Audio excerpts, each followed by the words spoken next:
it begins. Hello and welcome to the first Blizzard forecast. And, well, what are we going to be doing? All sorts of stuff, but we'll get to that in a moment. But before we do anything else, let's say hello to those people who are with us. We have some faces you may know and some faces you may not. Let's start with the Parv. Hello, I'm Parv. It's also referred to as a noun, apparently, according to Mizpah. Hi, I'm a YouTuber. I work on the Yogcast network, and I like MOBAs. So Indeed. I get to talk to you about some. We're going to be exploring heroes and doing a few other bits and pieces, and I'll have to ask the chat really what it means to Parv.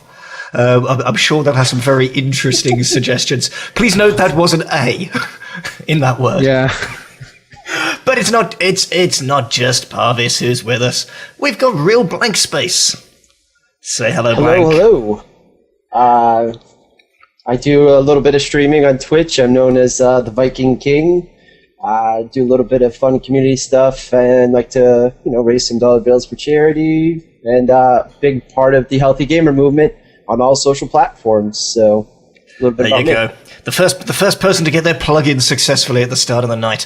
But what are we going to be doing on this show? Well, it's a number of things. It is the Blizzard forecast. We're going to be looking at everything in and around the Blizzard IP, that family of games that some of us have been playing for far too long.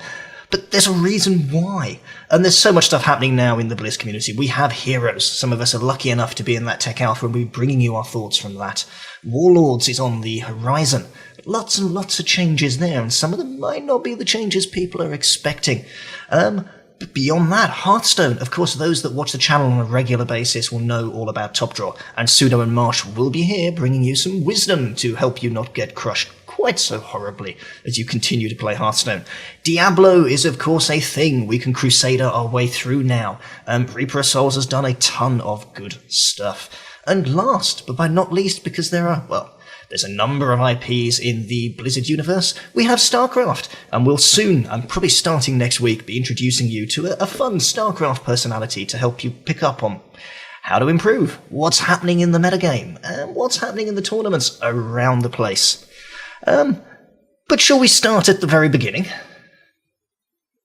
Okay, yeah. And I'm being asked to check my mic again. Is my mic doing funny things? It was behaving earlier. But let's start at the very beginning. Let's work our way into a little bit of Heroes content, which means I get to push some magic buttons, and we see if it works.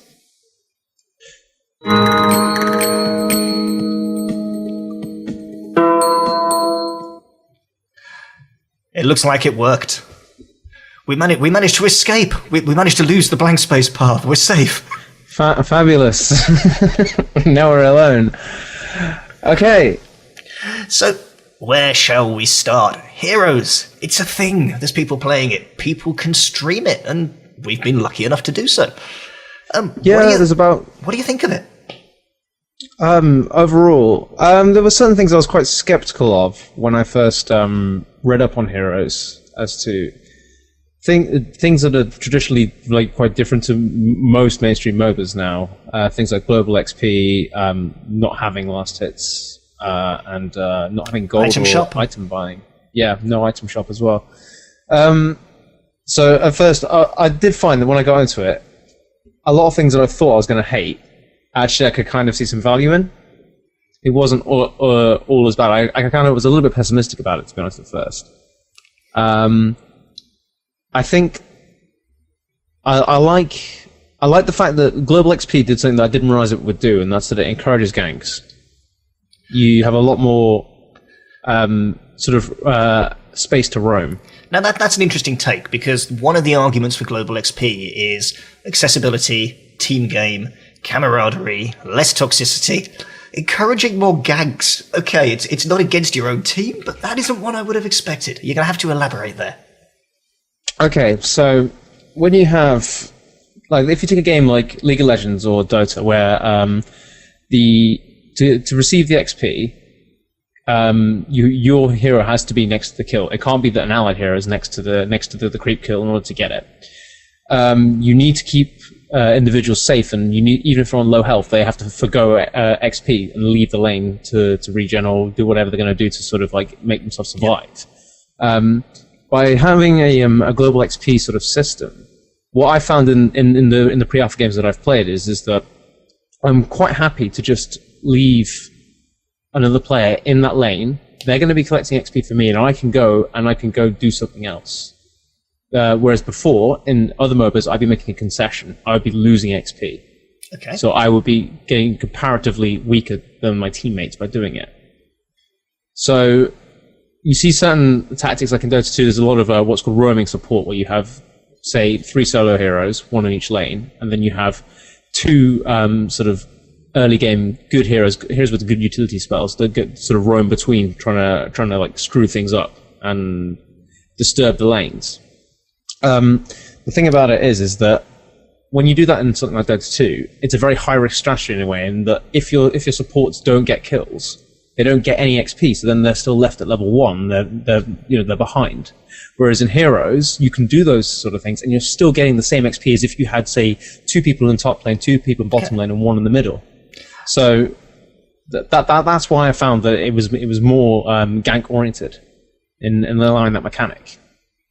Okay, I mean, it's an interesting take for me coming into the game, because I do not play other MOBAs. I've attempted to play other MOBAs. I have failed very hard playing other MOBAs, and simply put, I really don't like the attitude in some of the communities. I'm not saying there's not awesome people out there. There's tons of awesome people all over the place. But MOBAs seem to be a place where people like to throw their e-toys out of their e-prams on a regular basis. And yeah, I know that I'm probably guilty of that. I know that one of the things they're striving for here is to try and help with that environment. So perhaps we should just touch on what it is that makes the game a little bit more unique, sort of beyond the headlines that we've talked about. So we've got very different maps. I think that's the first thing that to me really, really jumps out. And maps have objectives on them, and they're meaningful. Yes. How does that compare to other MOBAs that are out there? I think the thing it reminded me of the most is when League of Legends launched Dominion, which, in my opinion, was not well executed, and it never really caught on very well. People tend to play still the 3-lane map in League that is reminiscent of Dota 1, and here's a New Earth. The thing about it is I've lost my train of thought now. There's a light at the end of the tunnel, Mizpah. and it's an incoming train. I had like 3 thoughts way of doing this. Was it about? Sorry, propose a question again. Maps. They're a big deal in this game, and map objectives make a real difference. So some of the things on the maps, like for instance, there is one map with something called the Raven's Curse. Yeah. And this is a map where what's called a tribute spawns randomly. This is 3 lanes. You imagine the 3 lanes are like this. It's kind of like they're parallel lanes. Instead of having a diagonal sort of system, or my webcam reverses it like this, it's just 3 across. So you have sort of 2 strips of jungle in between these 3 lines of creeps. In either of those 2 halves of the jungle, you get what's called tribute spawn, which is essentially a pickup that if a team collects 3 of, activates a debuff for the enemy team. Of all the objectives and all the maps I've played all of them several times now. I do think that that's probably one of the biggest ones. What this does is it puts every creep to 1 HP. Yep. And it also it puts all towers to half HP and makes them not attack. So essentially, you suddenly get this huge push going down. In Heroes of the Storm, you get XP for tower kills and for fortress kills and stuff. So, and that's the only thing that puts your team ahead. So an early one of those can put you a level or 2 ahead. If your team's level 6, level 7, and the enemy team's level 5, that can be a really, really big advantage. So I think of all I've played, that's been the biggest one. But they've made those extra objectives huge, absolutely massive, and they've done that on purpose. They don't want a static laning phase. That's what I can tell from the game. It's gank friendly, and it really wants you to roam about and do objectives. So another thing you get with the game, and it really strikes me, is they've made really good use of the Blizzard universe. You know, they've created the Nexus. They're dropping heroes into the Nexus. They've tried to explain it. It's not the easiest thing in the world to explain, is it? Let's be honest. Jim Raynor and Diablo fighting each other. No, it's not. It's not the easiest thing to really explain at all. Complete with the other characters watching on, like Sergeant Hammer. But it's fun. I don't think it really matters. I mean, you get a lot of things like, okay, you look at, say, Super Smash Bros. Melee or something like that from Nintendo. Yeah, there's never been a scenario where Pikachu's been fighting Link. But it doesn't matter. It can even be technically canon because you can just take like a multiverse kind of opinion of it, and then it works. In fact, if you look at the Nintendo official time map for Ocarina of Time, there is actually a third universe where the hero dies and doesn't succeed. They actually facilitate that kind of attitude towards mixing their universes together. The universes are shared because it's a plastitude. I really like that. So it's absolutely no problem at all for me. Okay, so let's move on to one of the hard questions, because as you know, you're streaming the game, I'm streaming the game, and there's some links probably turning up in the channel somewhere, and I think Blank may be as well. We'll chat to him about that a little later. Mm-hmm. I see him nodding on my super secret camera right now. What's it going to take me from a person that runs around pushing buttons to someone that actually is semi-reasonable at a MOBA? Someone hasn't played a MOBA before, but they love the Blizzard universe. Should they be excited about Heroes? How are they going to start? I think if you're someone who's tried, say, Dota 2 or Dota 1, or even Heroes of New Earth, and you found it too daunting and too much of it's what we call a learning cliff more than a learning curve in some respects. And it's kind of like people are throwing things at you from the top of the cliff as well to try and knock you down constantly as well. That's kind of how I see it in some of those games. Although it's rewarding, you look at people like Purge's, Purge wrote, you can go Google him, Purge Gamers. He does a lot of education in Dota 2, for instance, and he recommends 2 weeks of playing bot games before you even start to play with other people in Dota 2, for instance. You're not going to get that with Heroes. You can, there's already a tutorial system in place, but a lot of the complexities and nuances that would be counterintuitive to individuals who outside of a MOBA have been removed. In the case of last hitting and denying, for instance, don't exist. You don't have to worry about solo, duo, and tri-lanes when you have global XP. Well, you have to worry about them, but not to the same level, because you're not sharing XP in any different way. As long as you have a hero per lane, it doesn't matter. Yep. So a lot of the sort of technicalities of those things are gone. Also, as well, you don't have to figure out a shop anymore because you level up talents, and the talent, you're choosing between 4 things.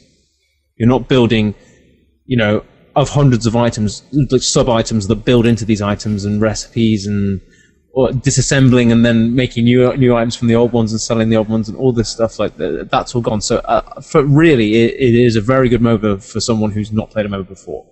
And of course, the challenge from a design perspective is that they can let people get in and get playing, and we'll probably do a couple of whole episodes of this show about mindset and learning to play and actually, getting good at this game as opposed to just running around, and that's to come. Okay. So you probably get to watch me play and laugh, so you can look forward to that. But how do they, or can they, balance that to still create a very competitive, high-end game, be it a public esports scene or not?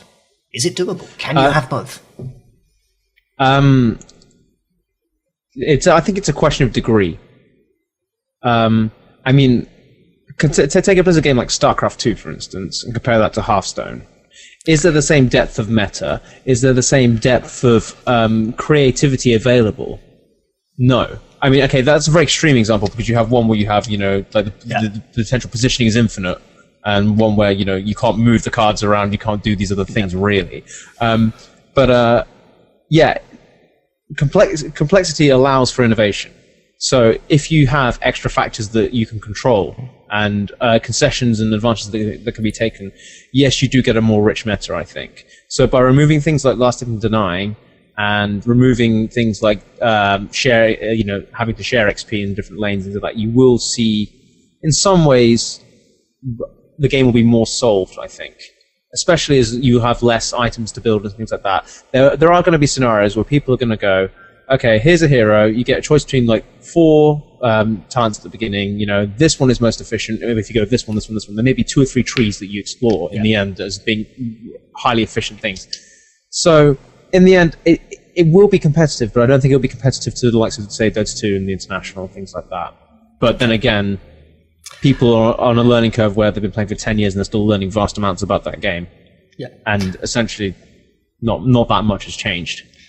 And of course, it does strike me, a game with Blizzard behind it that has experience in esports, has that background.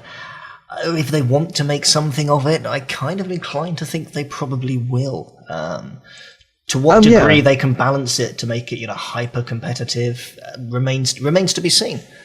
Well, how do you define competitive? I suppose is the question. Is it just do you want the range of meta? Is that how you define a game? I think for me, there's got to be a high skill ceiling. There's got to be multiple choices on how to play the game. There's got to be room for multiple alternate strategies. No one size, one rule fits all. And you've got to go into an environment where, you watch two high-level teams, you don't know who's going to win, and you might not even know how they're going to play on that given day.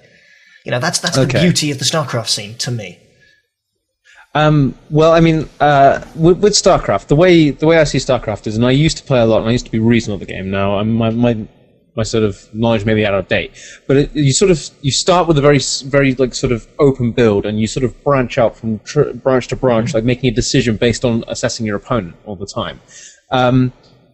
In Heroes of the Storm, it's kind of like you've got less branches to access, I suppose, compared to, say, a very hardcore MOBA. So you are going to see, by that definition of competitive, you will probably see less. I mean, obviously, this is judging on a pre-alpha basis. There may be other factors that are going to come in and things that we're not going to know about. I can only assess things on what I've seen so far.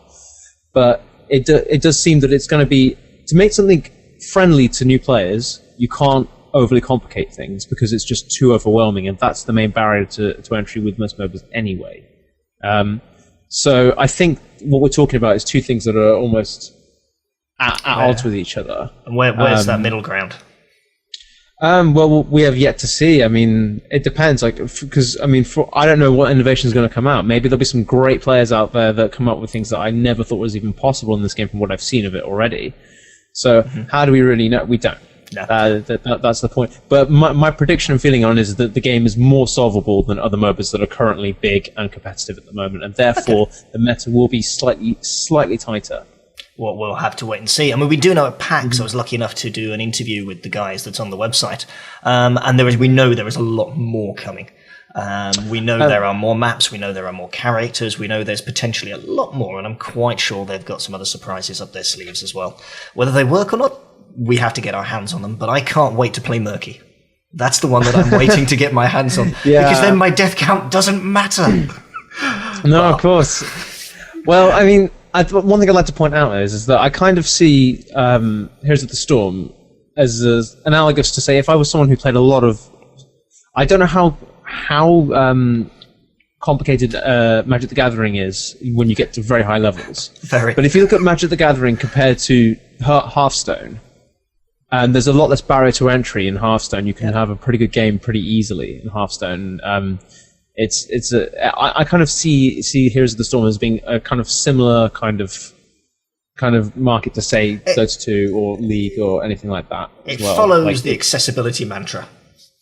But from what I understand, Blizzard's idea behind Hearthstone is to make it more complicated as time goes on. Yeah. So that could well be their plan with this as well. So even though I said the meta is very tight right now and very narrow, from what I can see, it could get a lot bigger. And it may well be their plan. Yeah, and I don't know, I haven't seen everything yet, but in our top draw segment, it could well be that Naxxramas Adventures, this first step of extra complexity in the game, it could well be the topic. We shall have to wait and see when we roll the tape. One more thing to round off then, before we dive into other things, because this show is the big introduction, really. We mentioned toxicity earlier. It's that, e-toys being thrown out of e-prams along with lots of e-language along the way, and people e-running away because of the environment. I'm not sure you can have so many e's in one thing. Can that be fixed? If so, who's responsible for fixing it? Is it the game design? Is it the community? Or is it something else? Well, Blizzard have taken charge of it. Again, if you look at Hearthstone, it's a good example of a game where you can communicate with the individual. I actually read an article on this the other day. You can say hello, you can threaten them, you can say good game, you can say all these things by just clicking on the portrait and using the defined things. However, they're not allowing you to speak to the opponent because they don't want you to start, running your email at them. They do, start threatening them or whatever, or calling them, God knows what. And you only have to spend, a few minutes in any of the MOBA pretty much, and you'll get abused by someone, especially if you're new. Yeah. To be honest, like the worst I've seen the stuff is personally is in the HON community. I came from a Starcraft background into the Heroes of New Earth community, and I was quite shocked actually at how rude people were. It is really the thing is, people get angry at other people for doing stuff that detriments them. And in a team game like a MOBA, if someone is like constantly dying to the enemy and feeding them up XP, you can't get the same number of kills. You can't balance it out. So there will always be people on your team that are going to be toxic towards you if you are feeding. I think that's going to be something that will be consistent. I think it's a you game... can't do too much to screw it badly, though, from what I've seen. I think it's a game design intent that although you can get a swing or a snowball or a level of, hey, we're now a higher level as a team, because it's team-based, it's mitigated a bit. There seems to be more flex for, hey, I'm a great player and I can make up for this learning player. Yeah, I mean, I think, again, we're not going to be able to judge it until we get into ranked play as well, because as soon as you assign some arbitrary points to something, people's egos get attached to that, and then, I mean, I find when I play ranked Dota 2 now, I just played an unranked Dota game earlier with some friends, and someone said, oh, sorry, I played really bad. I'm like, I don't care. That's fine. If I had rating, I'd probably care a lot more, though. Yeah. Even though, really, it's the same game. There's no difference, really. It's just, I care a lot more because that's a represented, quantification of my skill. It's a little bit sad in a way, but, yeah. That's the way it is. There's a whole thing about psychology and competitive gaming and how people react to numbers, but that's another topic for another day. Mm-hmm. But there you go. How would you sum up this new MOBA in a couple of sentences? A couple of sentences. I think it's a good introduction to for players that haven't played MOBAs but are used to 3D isometric strategy games, or people that are fans of the Blizzard genres, the Blizzard universe. I wouldn't say it's for your most competitively driven person. I'd probably leave you to StarCraft or Dota 2 for that. But it still has its place. Okay. And it's tech alpha, as we know. It's early days. We're going to go from tech alpha to friends and family to closed beta, various stages, probably then open beta, and then probably launch. But we don't know the timescales. We know at the moment it's US only. A few people in Europe are lucky enough to have it, and that's going to be expanding as time goes on. But there you have it, a quick introduction to Heroes, a topic we will be returning to every single week. If there's things you want us to talk about, if you want to laugh and poke fun at me attempting to learn to play the game, well, you can check that stream out every single weekday, 4:30 UK time on Twitch TV/Mizpah. Please don't laugh too loudly, I might hear you. And of course, Parv, you're going to have to let us know when you're going to be playing so people can tune in as well, and I'll be subbing up for those lessons. But with that said, yeah, I'm going to push a button. I'm going to bring all three of us back. He's back. Fabulous. So, folks, Parv, are you going to be hanging around for a bit of a chat at the back end of the show? How are your timings looking? Fabulous. Yeah, I think I should be all right, yeah. Awesome. Then what we're going to be doing now is we're going to be moving on to the next segment. And you know what? We just talked about HearthStone. And HearthStone, as you know on MMOBuff, is covered by Top Draw. So, Blank, we're just checking you're still there. You are allowed to speak. Excellent. I'm still good. We'll be coming back to you in a moment. We're going to be doing our Top Draw segment. We'll be touching on HearthStone. We'll then be taking a brief 2-minute break. And then we shall be back, and you get to talk to the Viking King himself, all about Warlords. I'm going to say roll tape, and I'm going to hope this set of magic buttons works as well.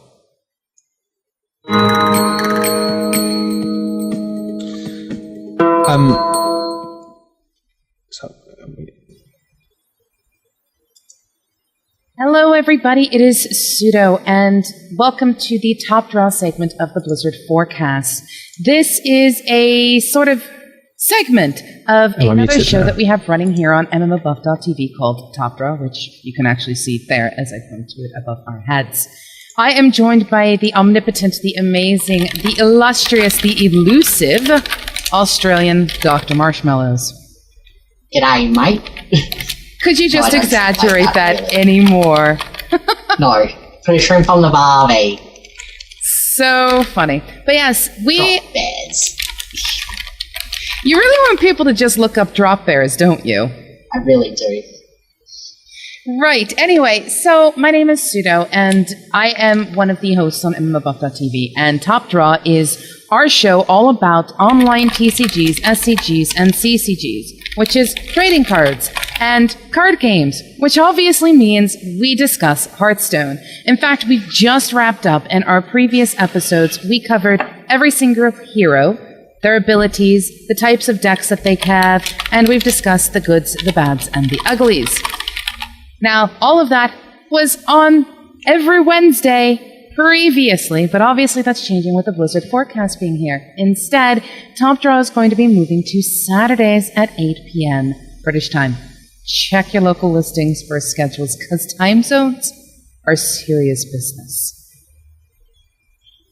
Yes, we fold space and time every week to bring you this broadcast. We do. In fact, we do the whole timey-wimey, wibbly-wobbly thing in order to actually ensure that we have an Australian who can get together with an American who happens to live in the United Kingdom to bring you news, bring you discussion, bring you debate, and of course, not just baby drop bears, but also to bring you things like gold stars and black pentacles. Pentagrams? Pentagrams. Yes. Which we'll explain shortly. So, what is going to be happening? This particular segment is going to be all about Hearthstone every week during the Blizzard forecast, and we're going to take a moment and just introduce ourselves. So, Dr. Marshmallows, you are Australian, you are omnipotent, you are omnipresent as well in some respects. Do me a favor and introduce yourself to everybody who is watching who may not have had a chance to run across you yet. Right. I'm Dr. Marshmallows. I'm the resident Australian at the MMOBuff Studios. I'm a bit weird, really, let's be honest here. I have lots of experience in games in general. I like to write about games, I like to play games, and most of all, I like to belittle games because they're hilarious, and do very, very silly things. For my gaming experience, I've mostly played World of Warcraft during my misspent youth.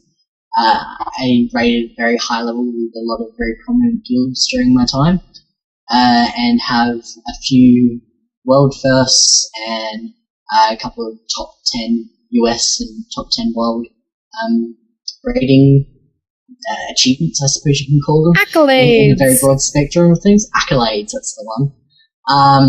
And in SWTOR, I PvP'd till my heart was content, crushing people's faces and whatnot, doing really well at that.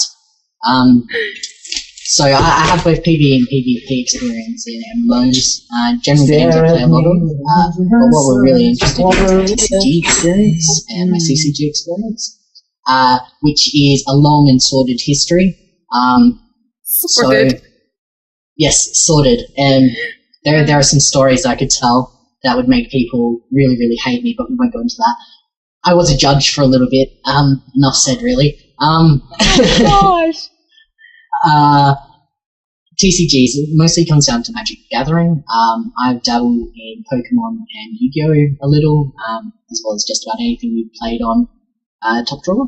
But in Magic the Gathering, I was first in Australia for over a year, top 10 Australia, really top 5, for over 5 years. Multiple PT top 8s, multiple GP top 8s, never winning because I have horrible luck. No, I played badly for a little bit. What else? So many things. I'm an educator now. Yes, you are an educator. You're a teacher, aren't you? Yes. So I tend to like to talk about how games help people get their fun, basically.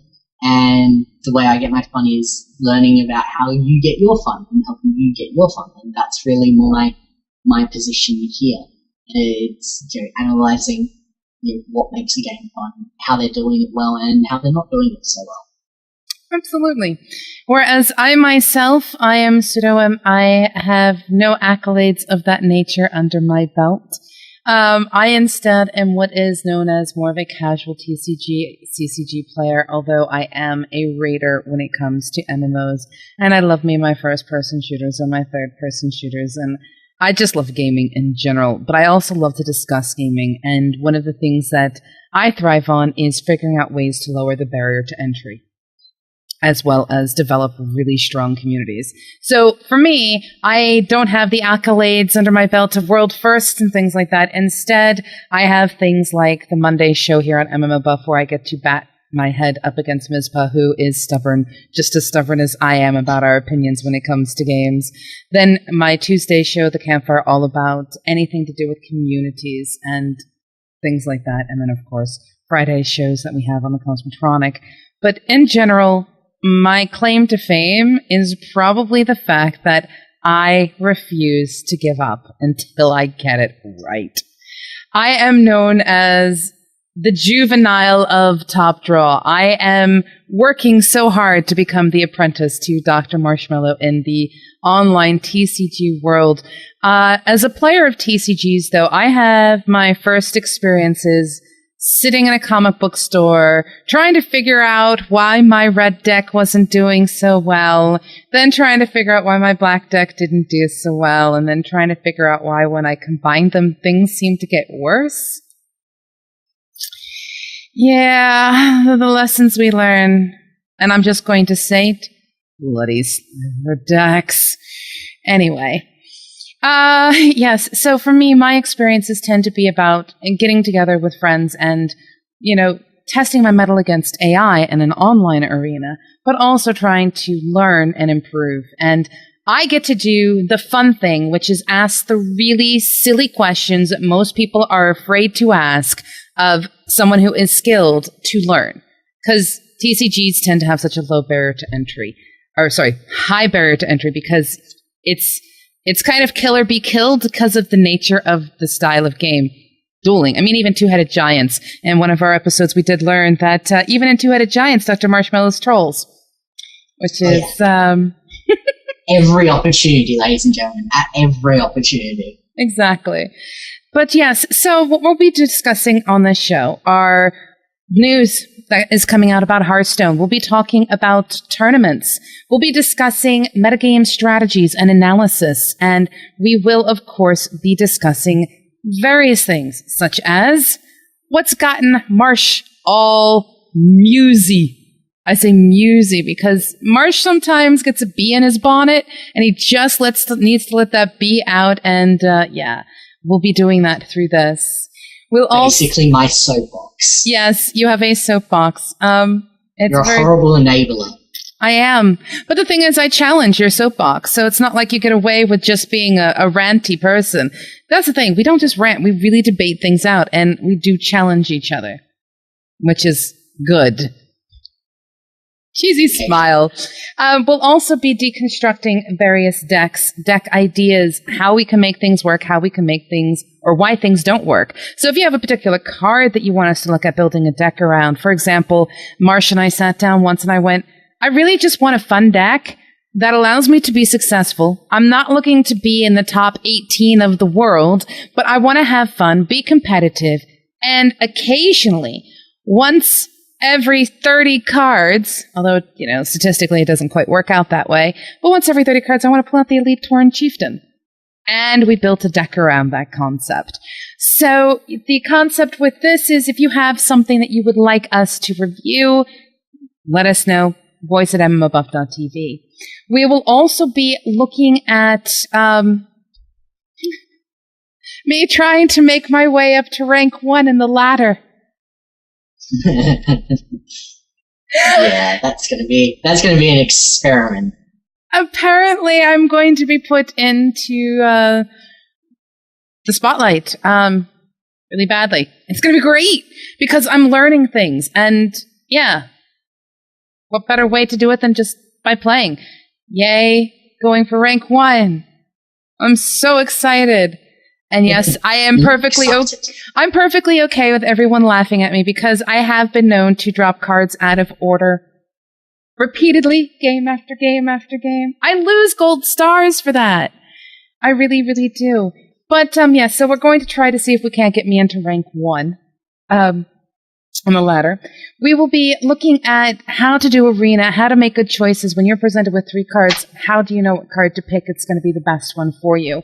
We've done discussions and analysis on things like mana curve and about the different types of advantages you can get and everything, even down to the polarity that can be found within an actual game itself. How do you keep things balanced? And we're going to do that into arena as well. We'll also be discussing a variety of things such as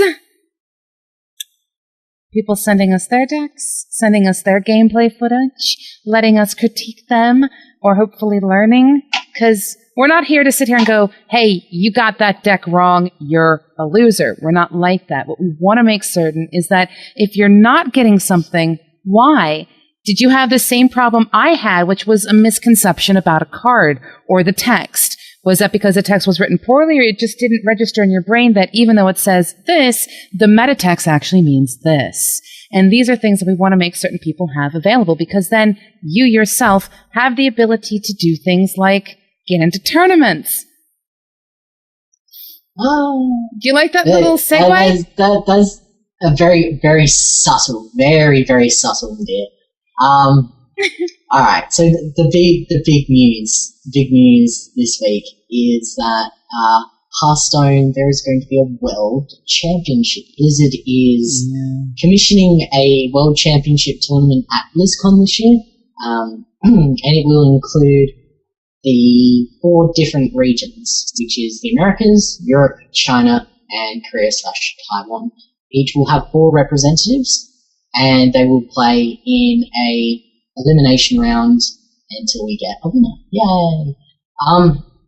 So the way you get involved with this tournament is that you need to be within the top 16 legendary players of the ranked season that will be operating April through to August.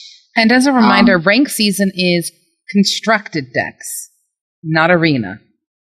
Correct? Yes. Although I would love to see arena ranked, but yes, you're right. It's constructed. So you have to be within the top 16 players in your entire region to qualify, and those top 16 players will then be put into an elimination tournament or a qualifier tournament, and the 4 top players in that tournament will go to BlizzCon. Now, I have a few reservations about the way it's being done. I want to throw out there is a bit of an interesting thing. I mean, we had you, when we were going over the different hero abilities and the different heroes themselves in our previous Top Draw episodes, we had you switch regions. Yes. So apparently playing on as someone who plays in Oceania, I'm not involved in this. Apparently we don't exist in the giant narrative of Blizzard. Aww. Are the Oceanic left out? I mean, is it just not, are they grouped in with the Americas? Because sometimes it's Americas, Oceania. We're grouped in with the Americans. Okay. Yeah, we're grouped in with the Americans. But no, I think I know what you were about to say. It's interesting that, technically I could jump onto the Chinese servers and work my way up to top 16. That's not Chinese people. The Chinese players are just very, very good. That's the thing. There's an awful lot of competitiveness game-wise for TCGs in certain areas. Like, for example, we were discussing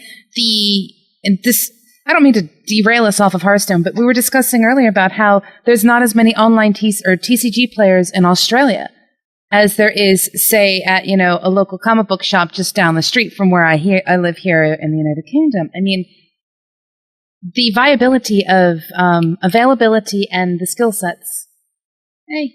Besides, when it comes to TCGs, it's all about the math. Yes. As I the brilliant segue math as we both hate. I don't hate math. I love math. Math hates me. It's all math's fault. It is all math's fault. Sorry, math. We love you. But yes, Anyway, you were segueing. I was segueing. And bringing it back to the actual competition itself and to this world championship. Ah, yes. So the World Championship, on its surface, it's a great idea. I love it. I love the idea that it's taking the community idea of community-run events, the OGN championships, the MLG championships, all that sort of stuff, and combining it all into big BlizzCon final, like they have with lots of other games, like the arena tournaments that World of Warcraft used to do. Mm-hmm. My problem comes with the qualification process. The fact that players are going to get a boost in their seeding. So seeding for that 16, top 16 thing. The qualifier, that's the word I was looking for. The qualifier tournament, the top 16 for seeding is going to be based on previous achievement in ranked during other seasons, not the current season. And what bugs you? It bugs me simply on the fact that, I won't be participating. I know this. I don't have the time anymore to play that much Hearthstone to get top 16. But if someone let's say Olivier Ruel, or a very famous Magic the Gathering player, picks up Hearthstone tomorrow and just absolutely smashes his way through to top 16 Legendary, he will be placed at the bottom of the seedings, ranked against the top player, because he hasn't participated in the previous seasons. So my concerns are based off of the people that will be engaging in such a thing. I know it's a lot harder to do random seedings because random, but at the end of the day, it's a lot more fair to have random seedings and something like this, and they probably have their reasons. But that's on the grand scheme of things, it's the only problem I have with this entire event. They're taking the community in here. There'll be top players from community-run events will get positions into the qualifier tournament. People from MLG, those things will get positions into it. The winners of the OGN trials for Hearthstone will get into the big BlizzCon thing. It's great for Hearthstone itself, as just, there could be some flaws that we're not seeing. Well, developing any kind of tournament system is difficult, which is why there are so many different styles of tournament, round robin, take your pick, elimination. There's so many different types. And to be honest, I don't necessarily see the problem that you're seeing. And it might be the fact that I am not a tournament player and I haven't had to go through tournament trials and tribulations and being burned by fire and pulling the wrong cards and sitting there going, why me? But in my particular case, I kind of see it as a reward for the players who have been with Hearthstone from the beginning. This is the start. I mean, the very first competition they did at the last BlizzCon, I had reservations about, because I'm like, it seems to me so unfair to have players come in who have access to the beta when not everybody has access to the beta. It seems sort of an unfair decision. But Mizpah had made a really good point when I brought that up, and it is the fact that the competition itself, it's just starting. They had to start somewhere, and they needed to see if this was going to be a viable esport direction. And to be perfectly honest with you, I think it is. This is so entertaining to watch. More entertaining to watch, at least for me. I love watching people play Hearthstone than just, say, watching people play Magic. Or watching people just, play poker even. Although that can be really, really entertaining. And my hat goes off to a female champion. Good job. Because we've had one who's won 2 in a row. But anyway, to me, it just seems like a little bit of a reward for the people who have been there. Maybe in the future it'll change, maybe it won't. But I don't see, I guess you could say, the potential issues that you do. Well, the potential issues simply come down to, as the stakes go up, as the player base goes up, a lot of it comes down to how many of those tiny advantages can you accumulate, because the more of those tiny advantages you can accumulate ends up being a huge advantage. And just simply being, within those top couple of people that are seeding, being able to play the very bottom people in the seeding, that's a huge advantage, because you can almost, you can pretty confidently say that I'm going to be better than my very first opponent. So basically what you're saying in the bag. But basically what you are saying is that the actual tournament process itself is very much so like a TCG. You have to build your advantages up so that you have a better advantage than your opponent so that you win. Yes, more or less. But this is advantages from outside the game affecting the actual tournament. And you want the tournament to be as fair as possible, because it should be about skill, not about where you happen to place before the tournament even started. You do it very much in the sense of like Grand Prix racing, where those people that start at the very start of the line have that sort of extra advantage than the people that are 2 or 3 cards behind them. Yeah, which kind of sucks. And you get further and further ahead the higher you score as well. But yeah, I don't know. That's something we're going to have to debate out another time, another place. Definitely not today, because we want to keep today slightly short and just have introductions, etc. But yes, these are the kinds of things you can expect us to discuss with you guys here on the Top Draw Blizzard Forecast version. As a reminder, you can catch us on Saturdays at 8 p.m.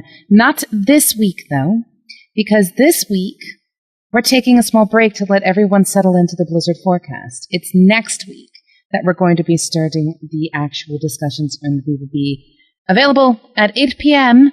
on same bat time, same bat channel, basically here. Yes. And you can get in touch with us. You can do so through our Twitters, which you can see below us, but you can also get in touch with us at voice at MMOBuff.TV. If you have questions about HearthStone and you really want us to dig into them, bring them. And even if you don't, I'll be asking questions because I want to learn. I really want to learn, and I am determined. It's not going to happen, but I am determined to make rank 1 in the ladder. We will get you there. We will get you to this World Championship tournament, Pseudo. Oh my gosh. Oh God.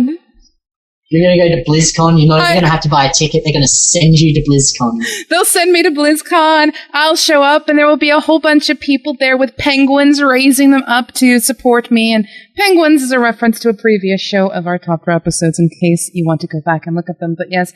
And then I'll win the tournament. I'll be number 1 in the world. I'll hold up my trophy, and I will say, Dr. Marsh, it was for you! It was for you! You want to be the very best, like no one ever was, And now I have pictures of me running up steps and going, Marsh! Instead of Adrian from Rocky.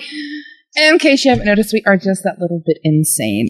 But anyway, I want to thank you guys for showing up, and I also want to remind everybody that today's Chop Draw version has been brought to you by the letters P and M,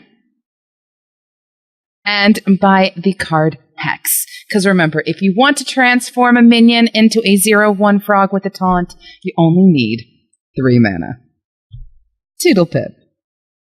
Ciao.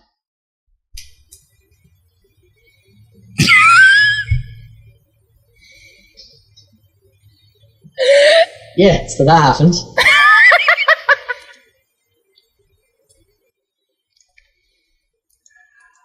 And with that, that's not worked quite the way it was supposed to, because a camera has left the building. I tell you what we're going to do. We're going to do something magical here like this. Look, it's a real-time adjustment. Welcome to the beta show, folks. So, Blank, at this point, is it time to go to one of those commercial break thingies? I think that would be phenomenal, absolutely. Excellent. We shall be back in 2 of your Earth minutes, at which point we shall be digging into, well, you can see the icon above our heads. We'll be back with you in just a moment. And that should be that, and we should be back. In the words of someone else, I'll be back. Or maybe we'll both be back. Right, we have cameras. They're pointing to people. The people are in windows on the screens. We've compressed ourselves back into these little blue boxes.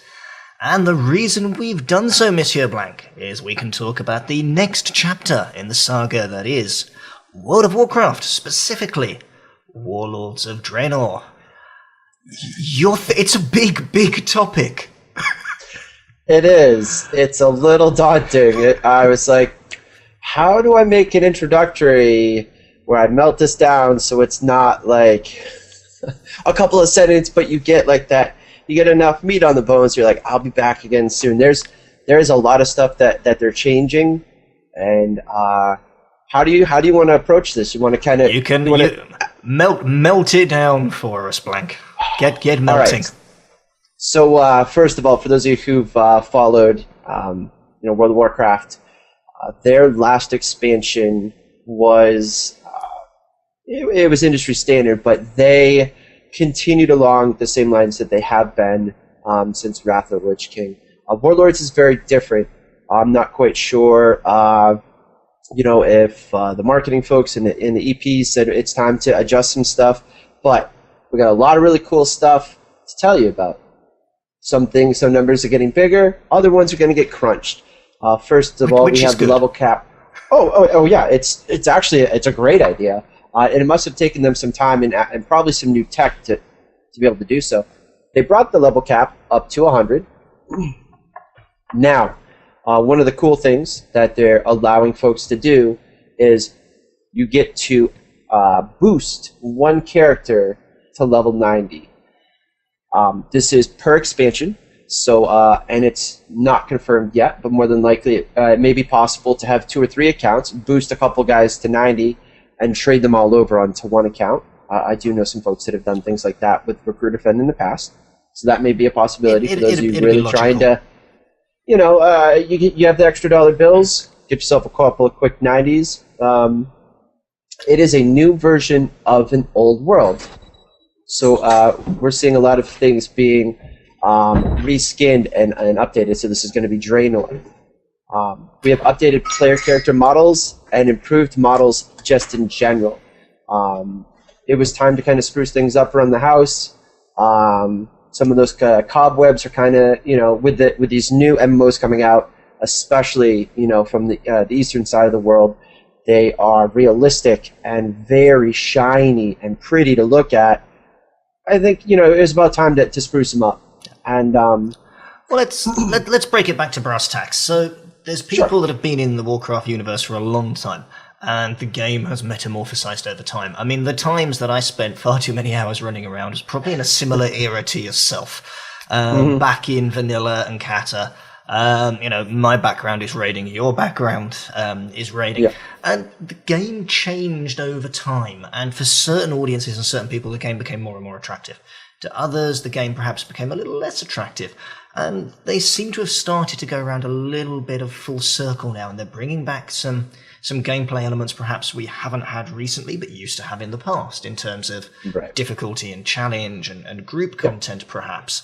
But they're also doing a ton of things which are sort of sensible updates. I mean, it's amazing that Warcraft has done what it's done in terms of changing the MMO landscape. I mean, if I put my MMO buff hat on, whatever you think of the game or any iteration of it, you can't deny they've changed the face of online gaming. And it's changed the face of MMOs.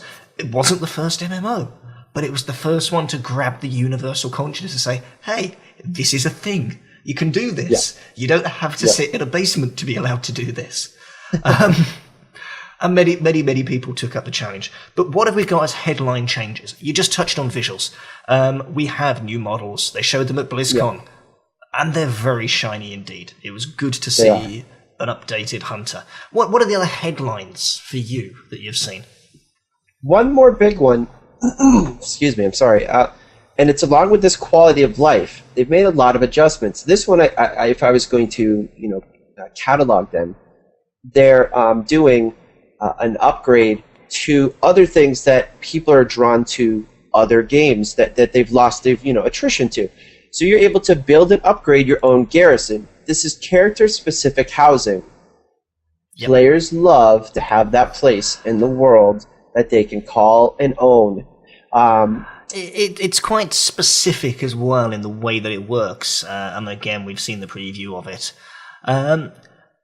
For example, other games out there right now have got some amazing housing systems. They haven't just tried to go, hey, copy what someone else is doing. They've come up with their own thing. And it has the flavour to me of the old RTSs. And that made me smile. I may not have been particularly good at them, but all of a sudden that nostalgic, hey, I'm building stuff and I'll have more workers and work, and all this stuff came back. So, I mean, perhaps you could elaborate on that for a minute. This is their response to player housing. It's a smart decision. It wasn't probably too difficult for them to come up with. Basically, you get followers, your base. You're able to build a base in any zone on Draenor. You go on missions, you can earn gear, and you have limited access to professions via your followers. The facilities are customizable, and like we said, there should be some gathering areas.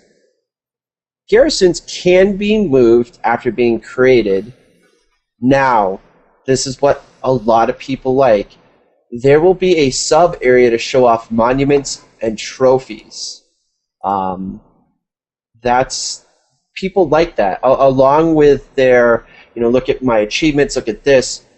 Being able to have that, I'm going to roll the dice here and say my first experience with that was Lord of the Rings Online.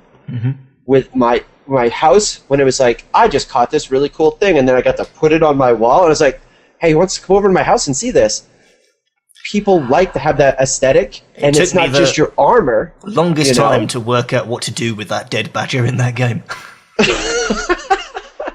But it's that one more additional thing that other people have been doing that now, along with updating the models to make them, to give them that quality of life, they're like, we know you guys like this.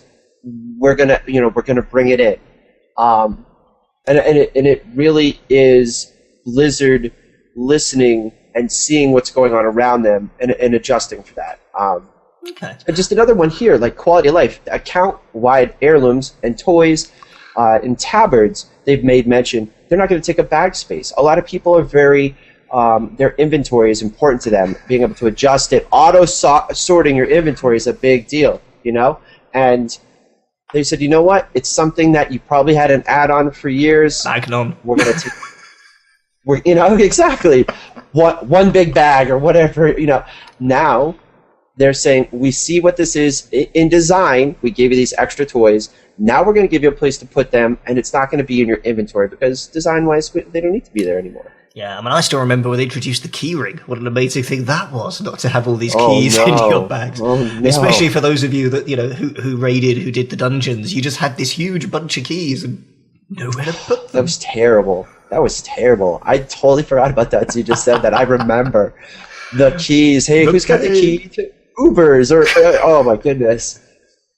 I can't go in. Nobody's got a key. We got to wait till the guy with the key gets here. Oh, I mean that sort of stuff. There's a point, and the point is that people have to be game. Can we say this? People have to be game appropriate to go into an area to do a certain thing. I think it's okay at certain points in a game to say, "Hey, you have to be so tall to ride this ride," via whatever means you measure how tall something is, and that to me is okay because you're affecting the experiences of others. But it's good to allow that to happen, but not to make it clunky. And having a billion things in different places is clunky. Keys in real life fit in pockets. They don't take up 16% of the storage space you own as a human being. Right. Well, it's nice to see these sort of changes because it's not as if it was a tech deal. It's more of there was probably enough people that said, we're tired of this. In design, there's no point in holding on to this. Let's get rid of it. Mm-hmm. Blizzard's really good at that. They're really good at seeing what people are saying, what other folks are doing, and incorporating that. That's why they are still number one. Yeah, they're smart. We see this with add-ons. Something else, and we're going to see another round of it with this release. Whenever certain add-ons, ones that aren't game-breaking, go right to the when they get to the real public content, when everyone is using an add-on, it's an amount of time before it makes it into the UI. And you tend to see those things around the big releases. Right. So it will be interesting to see what we actually get, how it's all going to be skinned and looks. I mean, those are people who have been at BlizzCon, have been at Res, those people that are in the beta, obviously, it's there now, but it's a work in progress. There's time still to be spent on it. as with all these things. But I'm going to move on to one of my favorite topics. Sure. Itemization, stats, and numbers. Because numbers make me smile. Well, from what I understand, they've taken the numbers, and I'm not a big numbers guy. If something used to do 100,000 damage, it's now going to do 10,000 damage. Everything has been scaled back. Now, and let's not forget that once upon a time that thing did 162 damage. let's remember that point for people that didn't play vanilla. And I remember looking at what was it like? I don't even know if Warcraft movies is still around. You used to go there, and I remember the difference between watching a vanilla, like watching like the old rogues, and you'd be like, wow, he hit him for like a couple hundred. You're like, woo! And then 2 expansions later, you'd be like, whoa, that was a big number. They've realized that that's just a treadmill, and all you're showing is the damage you're doing, a percentage, and they did quite a lot of that scaling back. Now, along with that, and I don't want to get I think there's a whole episode we're going to do on eye level and scaling, because I can bring out charts and everything. They, not only with the scaling back, but again, I'll introduce this just briefly. They took out some stats that were unnecessary. They adjusted some stats that needed to go into different places.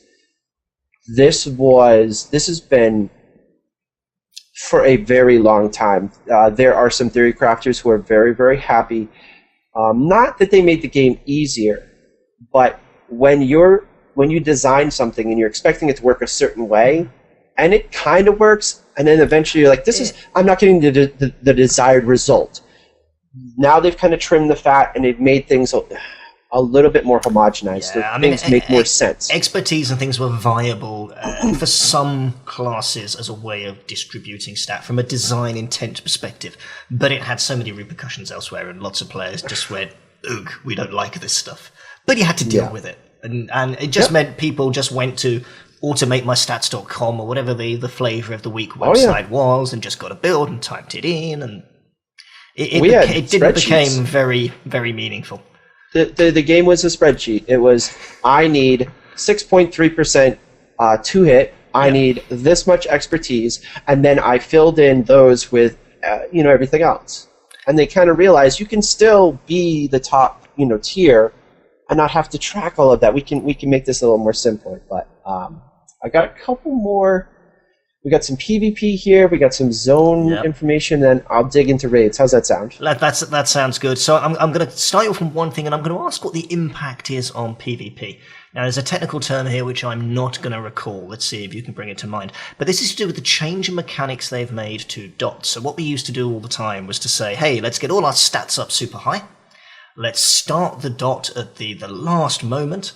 And then every tick of that dot is going to be applied as if those stats were present all the way through. Yeah. It actually was good in a way because it presented an insanely high skill cap. And those people that could do it, and kudos if you did it without add-ons, but those people that could do it got a massive advantage. Those that either didn't run the add-ons to automate it a little bit or struggled with maintaining it found themselves a long way behind the curve. So they've changed that now. When my understanding is when something's going tick, tick, tick and your stats change, if they change on the third tick, your ticks are going to change. They're not just going to carry on all the way through. Right. What this means is your play is going to change, and it's going to be incentivized based upon paying attention more to the effects that are happening to your character. Most of the effects that would happen, say like a Palm Pyro from a mage, it's very simple to see and understand. This has been triggered. I have a free spell. I have 8 seconds or 5 seconds. When you change something as I'm raiding, I have this much spell power and I put this dot up, you have calculated it at that. And normally you would only reapply it if your stats changed. You would reapply it because you wanted that bigger number. You got a trinket proc, whatever. Now it's going to be a fun game, especially with mana, where it's going to be, do I put it back on? Why would I? It's already been adjusted. Now you can then incentivize different skill play. So that's going to be very interesting. And it will change. I guarantee you'll see somebody with a new add-on or a spreadsheet for that to be able to track that. Uptime and timing are going to be interesting for people. So I'm going to sit back and hope I can hide in the bushes and no one sees me, or feign death is what I usually do. PvP. PvP. Let me give you just a quick rundown again. 8 new zones, 2 new capital cities, 3 PvP zones, 2 have been announced. Pretty excited about both. Ashran Island is the first one. It is a persistent, which means always on area. You're going to be able to go in cross-realm, and you're going to be able to build some siege vehicles and run around. Not a lot of information out there about that yet. We have seen a couple of demos. That's exciting. Now, for the hardcore gladiator in me, this right here, this is the one that grabbed me, and I was like, oh, really? Trial of the Gladiator. Any player will be able to queue for this new feature when it's available. You will only be able to earn a rating during specific days and times of the week once rated competition opens up. This is something that I believe back in Wrath, BC and Wrath, was discussed heavily, because once you got up to a certain level, normally 18 to 2K rated, you were playing the same teams anyways, and you would get queued up against lower or much higher rated folks. With this, you're going to be bringing together that pool all at the same time, and you're going to be able to get rated against folks that are much, much closer, and that's exciting. I'm really looking forward to seeing more about this, how it's actually going to work out, what times, when they open up. It's having a gated system for PvP where people have to opt in at a specific time to get rating is both exciting, and it's also a little scary, because there's going to be some folks that are like, oh, I can't make that time, and knowing Blizzard's going to be like, sorry. I'm sure they'll have a spread of times that makes sense. I mean, it's just going to be logical, and they'll be able to look at actual login rates and attendance rates and all this stuff to work out when is best for the greatest number of people. Right. Last one was Fields of Farala.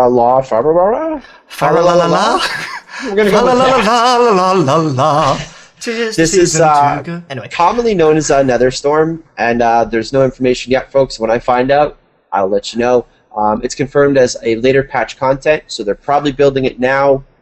Looking forward to finding out more about that. What do you mean no information? We've already got a new world exclusive. The Fields of Falalala are now being implemented. Exactly. You've heard it here first. Used to be known as Netherstorm. Fields of Falalala coming to you soon from Blizzard. And lastly, we'll talk a little bit about this. Not going to go into it too much because it's a whole beast, but talking about PvP, a little bit about PvE here. Oh, yes. So far, we know there are 7 new dungeons, 2 raids, and some world bosses. Now, with the outcry for Raid Finder and how folks have felt about that, I'm going to keep my personal stuff to the side, they have changed up how they're going to do the PvE experience. Mm-hmm. So what you're going to do is you're going to do your dungeons, and you will go to your Raid Finder first. Your next is your normal mode raids, and your heroic, and then they just launched and talked about Mythic mode.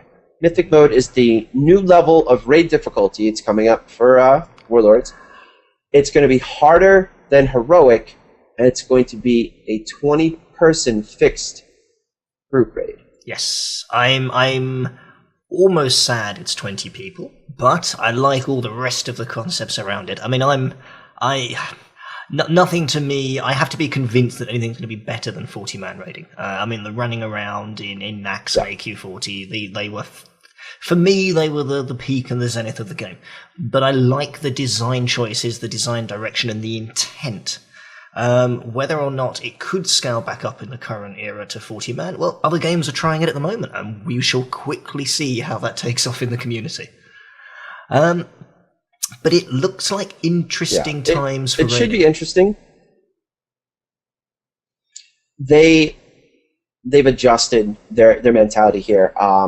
They've seen a lot of the higher tiered guilds still smashing into content, but they missed a big chunk of what I would consider that 50 to 80, those casual hardcore, those hardcore groups who were just like, why am I going to be trying to work on this when I can effectively do it in another way? And especially with the way the gear was coming through the raid finder sort of stuff, and flex raids. They've now said, we're kind of seeing where people are at. We're going to give that exclusivity back in a manner, but we're also going to make it still accessible for that 50 to 80% to get in there and still hit this content while it's still viable and not three progression patches behind. So, yep. Okay, I think that gives people a quick heads up of what they can expect to find. More PvP, more PvE, a lore story that continues. There's another debate. A lot of changes, some design direction changes. I think in the main, the community's been pretty positive about what they've heard so far. There'll always be personal preferences here, but certainly overall good reactions. But we are going to be digging into Draenor in detail in the coming weeks and months. We'll be taking topics, slicing them up, we'll be reacting to news, we'll be reacting to your questions. So if you have thoughts, comments, queries, questions, no napalm bombs please, but things you want to send our way, then you know how to find us. Voice at MMOBuff.TV. And we will get your questions to the relevant people. You can, of course, get hold of us on social media. It's It's also MMOBuff all over the place. We're pretty easy to find. We'll do a wrap-up at the end. But Blank, thank you very much for the quick intro. Are you going to be able to hang around for our joint chat a little later? absolutely. Fabulous. So with that, it's time to change and do yet another segment. And the screen changes to blank, but we'll try and fix that. Let's do this instead.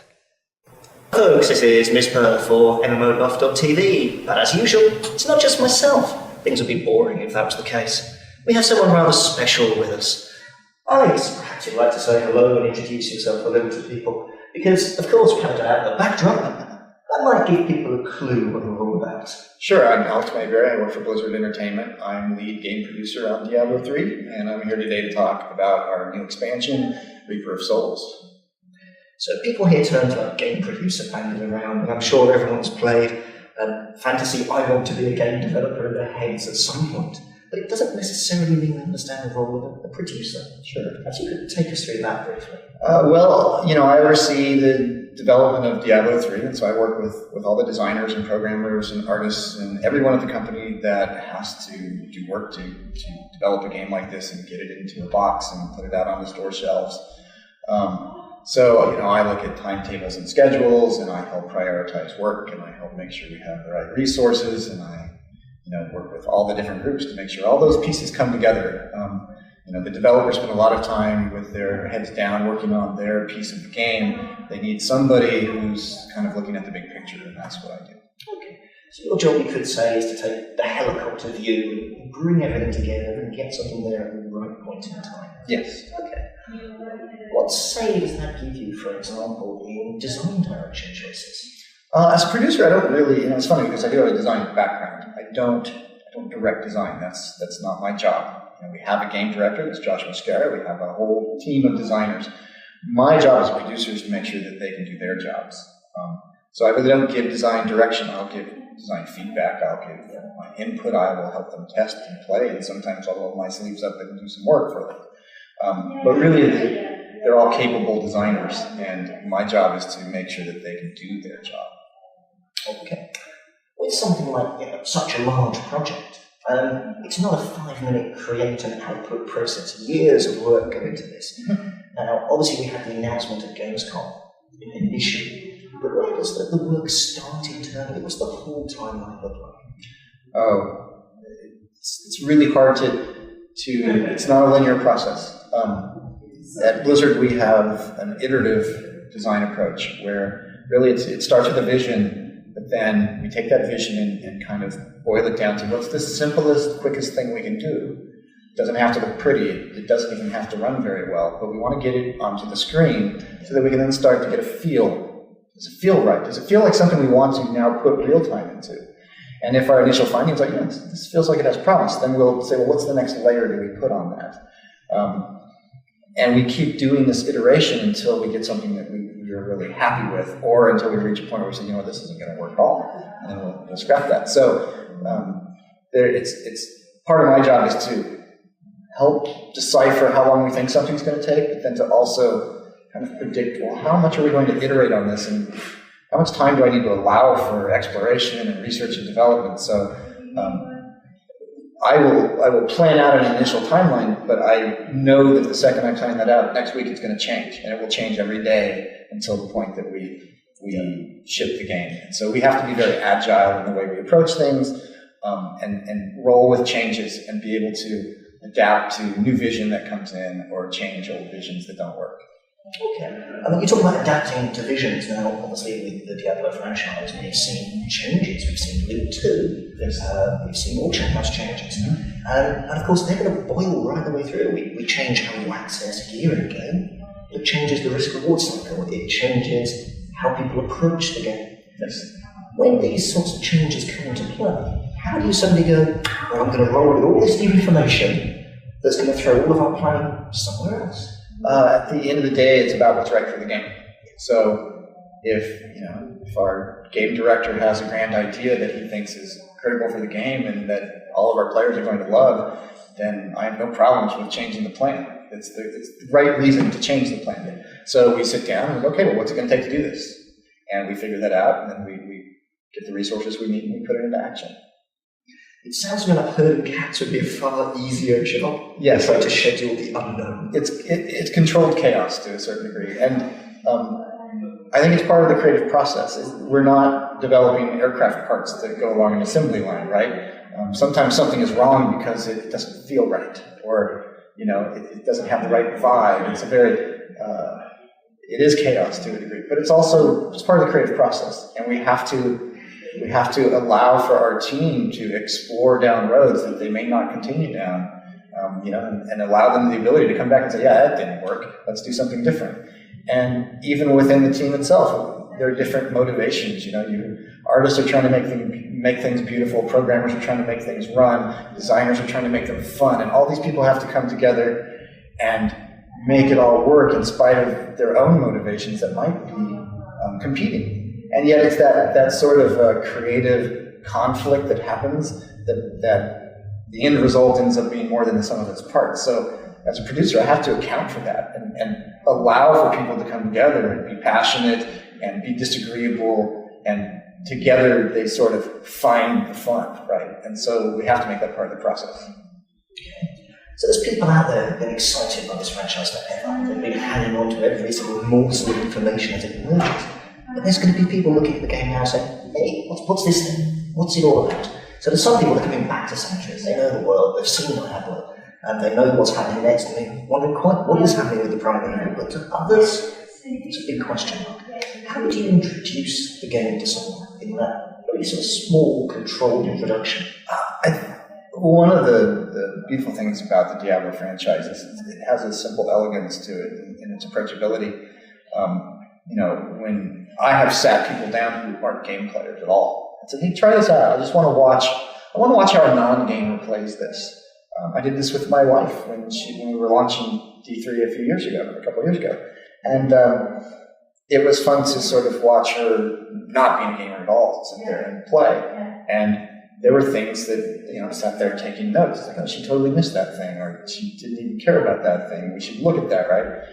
But what I found awesome about this little experiment was I went to work after that, and a few hours later, this was like before we even put out the beta, this was just testing internally, and when we were first getting it ready from like access from home, a few hours later, she's texting me going, can I keep playing? And I think by the weekend, I bought her a laptop, and then, she got to level 60 after we launched. We played together. So it's the kind of game that it's very accessible. And that's really our approach at Blizzard. We want our games to be very difficult to master, but not necessary to master. That means for those who are really hardcore gamers, they have the challenge they want, but it should also be approachable by even the most casual gamer. And that's often a tricky balance to strike. We're probably seeing it more and more recently with the changes and things that you do. So we do have people that are coming back. They've got a number of level 60s. All of a sudden, Crusader. Yes. New things that are out there. Perhaps tell us about a few of those new things for the players that would call themselves, I've got 5 hardcore characters. What's next for me? Sure. Well, you mentioned the Crusader, so obviously we have a new character class to try out. He's really cool. We're very excited about him. He's kind of a special order of the Paladin, which was a character from D2. So he's kind of a special ops version of that. He takes on the persona of more of a knight, like a knight in battle-scarred armor. His role on the battlefield, we also looked at, what are our current classes and what do they do? We didn't just want to cookie cutter out another one. So we looked at, okay, where can we slot something new in that's kind of unique? So we came up with the Crusader, and he's mid-range melee, which means he can stand toe-to-toe and just battle it out with just hordes of enemies. But because he also has this mid-range ability, if there are archers or whatever, ranged guys on the outer perimeter, he can still be attacking them as well. So he's got this great versatility of moving around the battlefield. And he just has a great persona to him. He's big and hulking, and he has this massive flail and this giant tower shield. And the shield is part of his attack. It's not just defense. He hits guys with it. He throws it at them. It bounces around like a boomerang and hits different guys. So there's a lot of really cool dynamics with this character. So I think those who are really into the different character classes, they're going to have fun exploring that. Also, coming back, one of the things we've struggled with Diablo 3 is the fact that you play the same narrative over and over again, which is just how D2 and D1 did it. But in today's age, people want to do more. And also the fact that the game is built on this beautiful engine of random content. It can randomly generate new environments, but being stuck in the story sort of is counter to this randomness. So now, when you're done playing the story, we have adventure mode. And adventure mode opens up the whole game. We've changed the difficulty so that no matter where you go, monsters will be the right level to give you a challenge. You won't outlevel the monsters. But now you have bounties. And bounties are random quests that are given to you, and you'll be sent to all over the game world to kill a guy or complete an event or collect something or to achieve some goal. But it's not part of the story. So these are just randomly generated quests for you to go on, and it takes you into the world. It takes you to the world in a different way. So when you go to an area, it's not just to find the exit and get to the next place. It's, I have something I need to achieve, and then I'll go to the next one. And as you complete these bounties, you will get fragments of a rift key.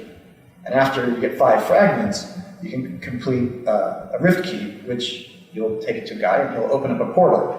Now when you jump into this Nephilim rift, you have a random dungeon, and it's truly random. The game will be multi-floored, up to 10 floors. And each floor can be completely different, and it pulls from all over the game. So where before you would move through the game in a linear fashion, here you might have, here's a level from the cathedral, and now I'm going to go to the West March graveyard, and now here's a level from heaven. So every time you enter one of those portals in a rift, you have no idea where you're going to end up. And it's not just the place, but it's also the appearance, because we can randomly change the lighting, we can randomly change the fog color. So I've had times where even me going into a rift, I have a moment of acclamation where I have to figure out, where am I? This doesn't look familiar at all. And then I realize, this is the oasis, only instead of being moonlit, it's like blood red, And then on top of that, you're going to encounter monster combinations that you never encounter in the narrative, because in a story, everything has its place and its function, and it's kind of, they're indigenous to certain areas. In these rifts, it's all open. So there are combinations of monsters you've never encountered before, which create, they all have their own abilities, but being presented in this different package, it creates different challenges that you haven't seen before. And then at the end of every rift is a boss to fight. I still remember the shock, playing a bit of the game up until now. It's Oasis. Hang on, that's not supposed to be there. Right. Hang on, I'm dead. So busy looking around. This has all changed. And in the rifts are also a place where we up the density of monsters even. You'll encounter far more masses of waves of monsters. So, and these things are just infinitely repeatable over and over. And another thing that's just nice about it is they're built so that they're 15 to 20 minutes. So if you don't have hours to play, you always have time to jump in, do some bounties, do some rifts. And then what I find personally is just that by having this adventure mode, and it feels like the world is now open, I can do this, but then maybe I get tired of the adventure mode, I'm going to go play part of the story again. And so we've really tried to make sure that you're not just playing in a narrow part of the game because that's the most efficient place to play. We're trying to open it up so that it's everywhere is viable. And depending on your mood, you can go adventure anywhere you want and still have the same likelihood of getting cool stuff. I know we've seen some changes, I think, just the other weekend. Things like normal mod XP rewards are being tweaked. Because obviously players find that path of least resistance. Yes, they do. But we don't all want just to be hitting the same mob endlessly, ducking in and out of door. Right. How do we balance reward with challenge and encouraging gameplay that rewards the player saying in the long term, not just in the short term? Well, I mean, we have a whole new loot system for one thing. And, previously, prior to the latest patch, loot was getting that legendary item. It felt legendary. Sometimes it felt mythical because you just never saw one, right? Especially on the Athletics, that was always the case. Right. Now we have this new smart drop system. So when an item drops for you, there's a very good chance that the game engine's going to go, oh, you're playing a barbarian. Let me give you something that a barbarian would like. Like, here's something with strength on it. And, here's something that ups your whirlwind damage. So now you feel like this is truly for me. And the frequency of the legendaries dropping is so much higher now. So you're getting them frequently. And that, of course, is pushing you forward in the game to find more of them. But it's not just about the stats. They all have, all the new ones have secondary properties that really affect gameplay in a different way. And some of them are very unique and different than what you've seen before. So I was trying to think of some of the examples. There's one I got where every time I hit something, there was a random chance that lightning would shoot out of me and hit an enemy. And it turns out you're hitting things a lot. And so that happens a lot. So you're walking around and just zapping everything. It's different than any skill you could choose, and it augments the way you play. Another item I got recently was a pair of arm guards that when you break something, a barrel, a crate, a piece of the wall, whatever you break, when you break something, it gives you a short burst of speed.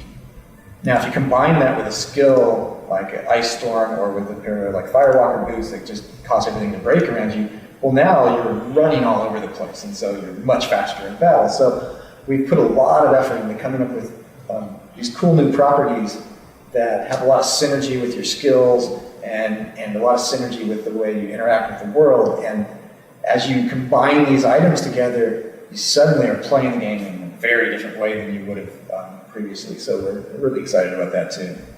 So let's take a look at where we are now. What's the future for the franchise? We're all saying fantastic River of Souls. Does it look like this journey perhaps is going to end anytime soon? Well, our first step is to figure out what we're doing post-launch, and we have every time we make a game, there's always some things that you just kind of run out of time for. And so we have a few things that we want to finish up. So we're planning out what the next content patch will be post-launch of Reaper.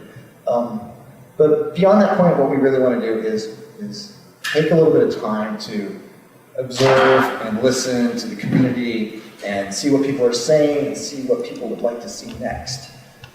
And as we gather that data, we'll start to formulate what our longer-term goals are for Diablo 3. Fantastic. Alex, it's been an absolute pleasure. Thank you for your time. Thank you. We have places to go, people to see. I believe a small party is in order tonight. I believe so. I think something's happening tonight. You'll probably find out about that later. As always, this is Mizpah, MMOBuff.TV, signing off. And we're back, and more magic screen moving is required. So we're going to have to do this on the fly now, because, Parv, I have to say, we've only got the left side of your head at the moment, and we'd like a little more than that. There we go. We have faces again. And ideally, people can now talk as well. Try saying something. Although I appear to be... I appear to be a little frozen. That's interesting. Let's try and fix that. I'm looking very stern. I don't know why right now. Let's push. He's not moving. No. It's like a Kappa He's face frozen. right there. Let's see what we can do with that. Yeah, no, it's decided to totally freeze me. Oh well, there we go. You now have frozen Mizpah. Oh dear. Oh dear. I like Frozen Mizpah. That face that's like, you should like take a picture because that's great.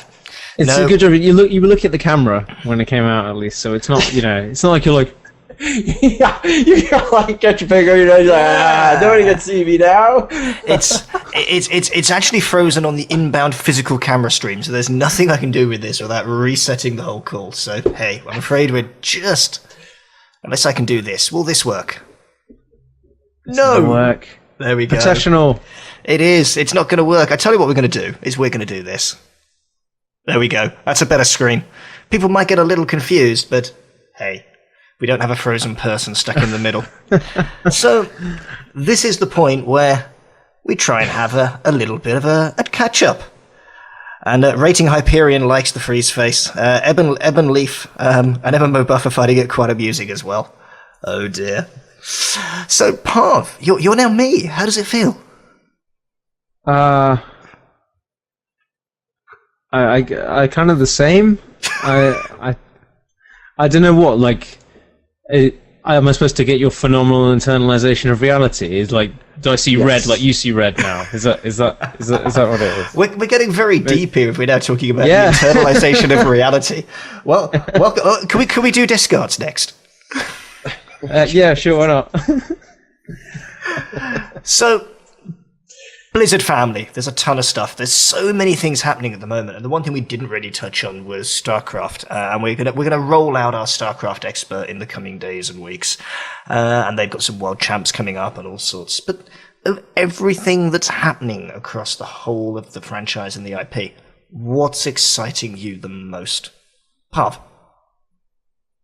Oh gosh, I quite like the changes that were made in the latest Diablo expansion. I was of the camp of losing faith in Blizzard to a degree with the initial Diablo release. It wasn't what I expected it to be. So it's quite exciting to see them actually taking things on board properly and really correcting things, in my opinion. And it seems to be that everybody really likes the new. Oh, we're going green. We've gone green, but we have fixed it. It seems almost universally everybody really likes the new expansion, so I'm quite excited to see where that will go, to be honest. I don't play it a lot, but of what I have played, it is pretty damn good now. And Blank, same question your way. All this stuff coming with a Blizz label attached to it. We have Heroes, we have Starcraft, we have Warlords, we have all sorts. What's going to hold your interest, do you think? Maybe not my own interest, but the most exciting to me is Heroes. Mm-hmm. At PAX, it was MOBA Frenzy, Infinite Crisis, Strife, Dawngate, League of Legends. Everybody's kind of... Riot did what Blizzard did for World of Warcraft. They saw all the other kind of pieces out there, they put together a great model, and it just exploded.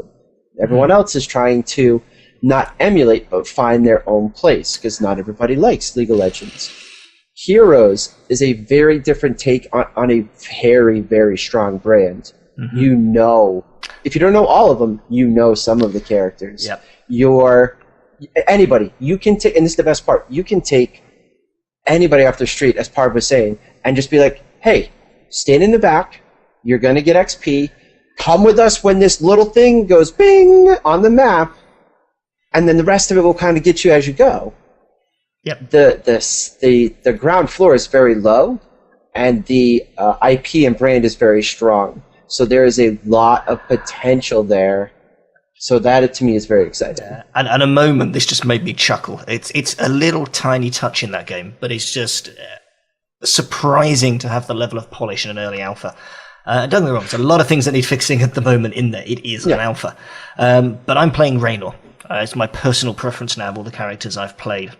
And I run into Tychus, and we're standing at the gate waiting for the gate to open. And my character turns around once or twice and says, just like old times. Hell yeah, Jimmy. Now, if you've played those games, to get that specific interaction that would only work between those two characters, what a brilliant little Easter egg that's in there. And there's lots of this stuff all over the place. And I'm sure there's more to come, and we haven't picked up on it all yet. Yeah, that's something I've definitely learned from Valve to a degree. Although the lore behind those two isn't nearly as strong or as rich, in my opinion, or as well known, well, vastly not as well known. There's still a lot of they're always adding in new things. Like I think the Tusk model had over 50 different pun variations of how to say like Falcon Punch and stuff like that. they will put that stuff in, and it's really good because like playing any of these MOBAs, people really like that sort of thing. Mm-hmm. It's really cool to feel like you're in on the joke with the heroes. Interestingly, though, like Don, do you think like you were saying it was like MOBA frenzy over at PAX? Do you think Heroes is gonna? Well, where do you think it's gonna take its player base from? Do you think it's gonna be from like the League market, or is it gonna be from places like Smite and Dota 2 and like where do you think it's gonna come from? I think what Blizzard has realized is that marketability is easier with a lower ground floor. Look at HearthStone. You can just play to play. There are plenty of streamers that just play to play. This MOBA is made to draw you in, and I do believe they're going to let it happen naturally. There is a lot of there's high potential for that potential for esports. Do they go for this? Do they go for that? I've looked at the objectives. I've played the game. Do you go down to the mines, or do you grab all the objectives and split 50-50? Do you go for like certain ones, like the curse you said you have to go for? Like you have to, but where do you stand around? How do you approach your attack? There is a lot of potential growth, but I really feel that they're going to pull from games like, God bless them, I love them, but people like Strife trying to get their legs, that brand is not that strong. The gameplay is a lot of fun. It's the same sort of character models, not a strong brand. Is anything a strong brand in gaming as some of the Blizz IP? I can't think of much that would really, all the way back to original RTSs, I can't think of much with that heritage. Right. I mean, we're not playing Mario the moment. It's true. I really want to. Infinite Crisis would be an example, I think, of something with maybe something nearly as strong, but stronger. It is more mainstream. Yeah. Dawngate and Infinite Crisis, I feel they're going to bring some players that were disappointed with that, and then it's good where they go with this tech alpha is really going to matter. I'm almost like tempted to say that it's almost this kind of like way of looking at things is almost besides the point. I mean, I don't know, I forget the name; it's so forgettable now. But there was a Lord of the Rings MOBA that was released. It was for console. It had a directional combat system. Yeah, well, you see, this is the thing. But again, that's a huge franchise. The films are in the top IMDb top 10. More people are aware of that lore than they are of the Blizzard lore. It doesn't necessarily guarantee much. Nope. It's got to be executed. Earth, hey, there we go. That's exactly what it was. Yeah. Well, thank you, Google. It's got to be. You've got to execute, and to be fair, this is a company that's good at executing, whatever you say about them. So there is so much to do in the next few weeks. I just want to bounce out to the channel for a moment. Is there anything out there that you guys would like to see covered? Questions you would like answered? We've got good opportunities in the next few weeks. We're hoping to get some really cool special guests on. You may have just seen a hint of some of that stuff on the video that was from the D3 launch a couple of weeks ago. We've got some content that's lurking around on the MMOBuff.TV site from PAX, which is quite amusing. And there's going to be more of this stuff going forwards. So you'll expect to see us popping up in all sorts of unusual places, shall we say. But we'll have a lot of fun doing so. So I've filibustered for a moment. We're going to see if anything's going to come in, apart from the fact that apparently my glasses and facial hair look awesome. And yes, I know we're all mixed up on the camera views, but I decided to settle for just getting me not looking so stern. Oh yeah, there we go. I'm you. Should I do a job as a human statue? That could be my other profession. Just sit there. Our Twitch chat is being eaten, by the way. So if people are potentially responding, we may not be seeing it. I do quite want to answer my question in a way on this. I do think that Heroes is very, very exciting, but I do think it is really trying to corner the League market. I'm going to say, League have done have done something massive, but I think that's where their major fan base is actually going to come from. Even though things like buying from a shop and all things is going to be there. I think games like I suppose Infinite Crisis is actually very similar to League as well. But maybe Dawngate, here's a new of those two. It's just a little bit too far removed to be near it. And I also think that those kind of player bases are less bothered about the franchise and they're more bothered about mechanics. And that's a big point. So we shall see. I can see Blizzard taking a big chunk out of League, actually. Now, I played a bit. Now I've got to pull this one out from the chat. Apparently Zoolander has Blue Steel and Magnum. Mizpah has Stern. Am I really that scary? I'm nice and fluffy apparently, but we shall see. A question has emerged from the channel. Miz, you said you liked Draenor, but who is the hero they're looking for the most? What's the reference here? Are we looking at the hero needed the most in groups? I guess that's what I'm interpreting. Tanky. Let me tell you a little bit about meta. Nothing more frustrating than going into a game being like, I'm going to be Illidan. I'm going to assassinate people. This is fun. You get in, it's all ranged DPS, and you're like, ugh. Yeah. Nope, nobody wants to tank. And that's one of the things that I talked to at the developers at PAX. I was like, so tank meta? He's like, yeah, it's a thing. We know. We're working on it. Because with the designs the way they are right now, you're still able to be effective and take out those, you don't need an assassin because assassins don't hurt that much. So, it's gameplay stuff. That's a really tough thing that's always been a balance for game design in MOBAs, because in lower level play, players don't understand the power of the harassment that they can deal out. So you see a lot of items, for instance, like bucklers in Dota 2, will give more benefit to a melee hero than it will do to a ranged hero. The reason being that the laning potential for harass is massive.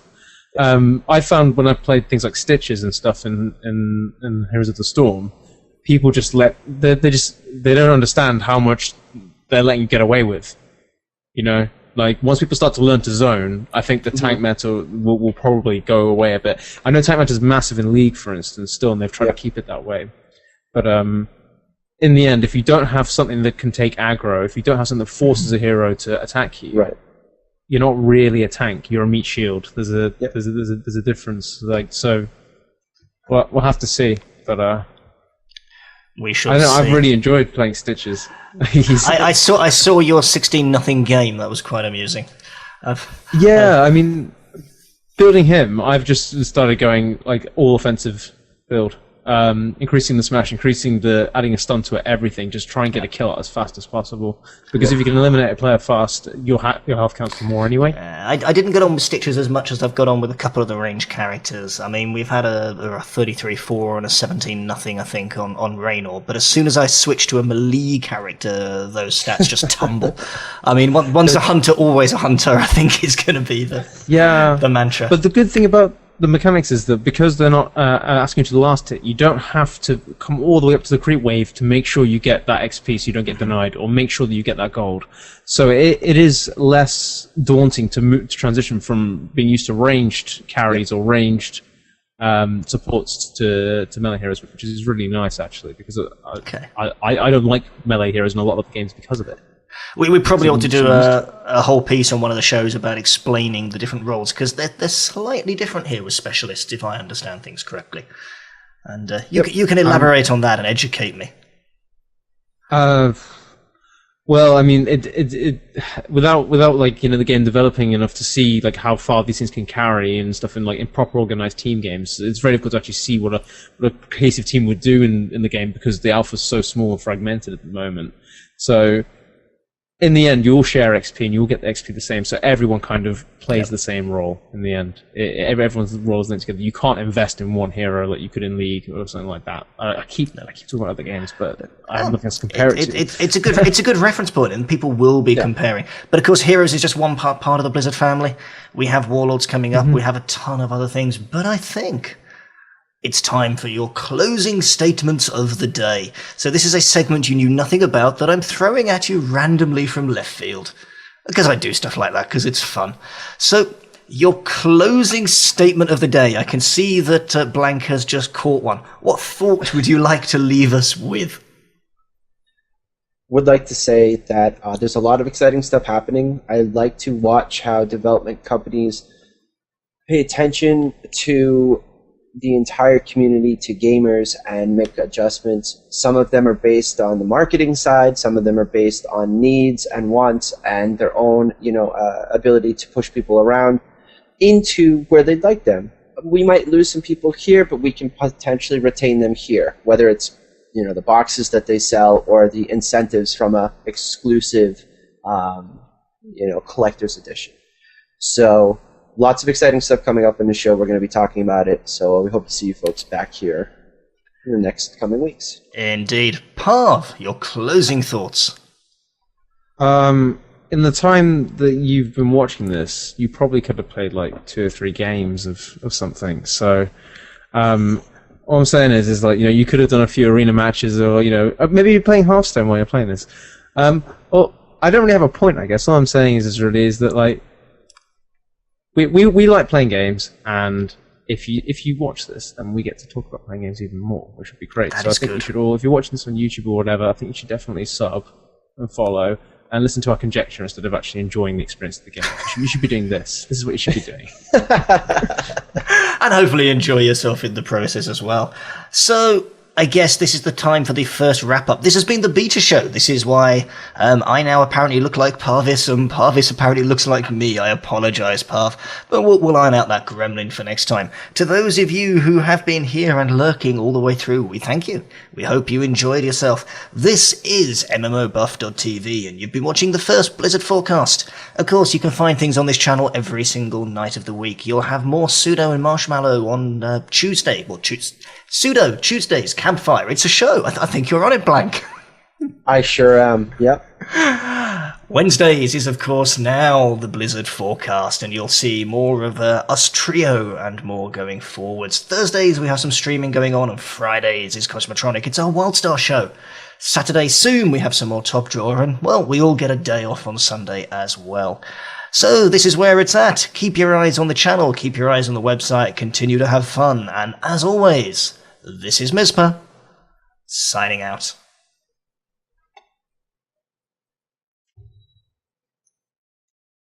Greetings everyone, Pseudo here. Thanks for watching the very first episode of the Blizzard Forecast. If you like this episode, please click like, share, subscribe, and of course, if you have any questions, comments, discussion, things that you would like us to dig into, please leave your comments below. And we can't quite tell you to watch the previous episode, but we can remind you that our show is live on Twitch on Wednesdays at 8 p.m.